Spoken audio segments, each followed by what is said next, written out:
Nous allons maintenant ouvrir la session cas clinique avec Flore de Batz, voilà, qui va nous présenter CRSC et Dark Lésion.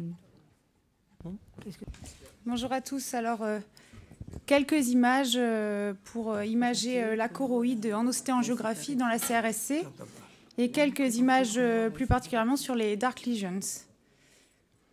Donc récemment dans la littérature, l'équipe de Créteil a déjà décrite ces lésions non néovasculaires dans la choroïde dites Dark Lesions.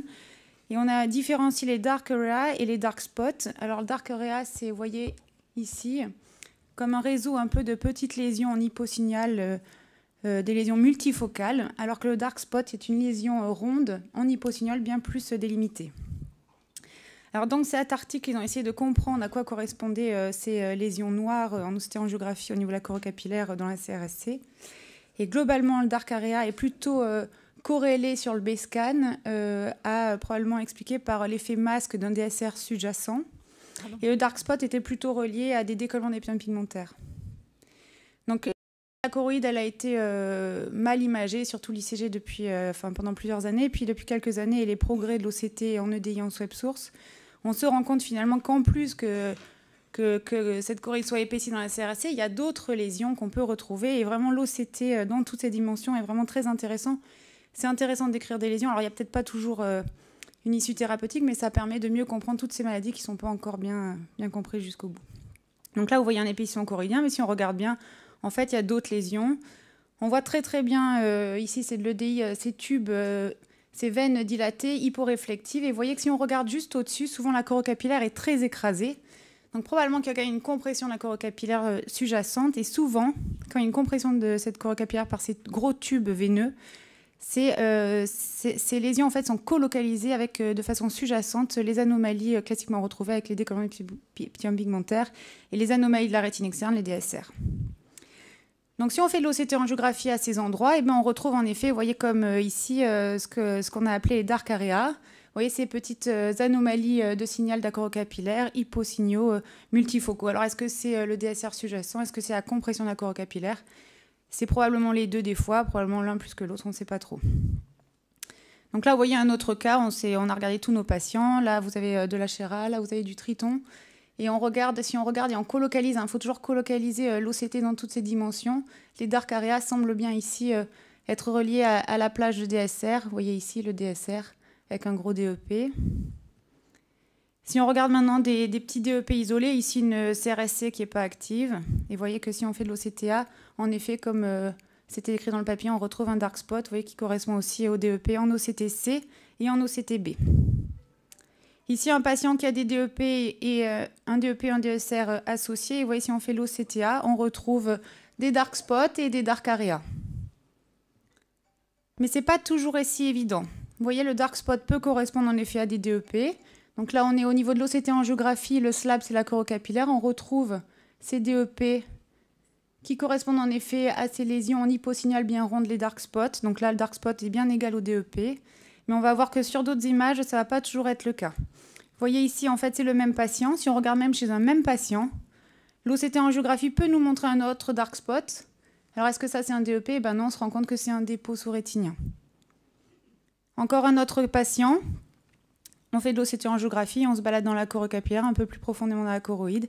Et là, on voit plein de dark spots. Alors, est-ce qu'à chaque fois, ça correspond à un DEP? Vous voyez, c'est très important de confronter les différentes images. Et là, non, en fait, on va voir, ça va correspondre à un DEP, donc, mais aussi à des cavitations choroïdiennes. Vous voyez ici, vous avez l'OCT en face, l'OCT angio.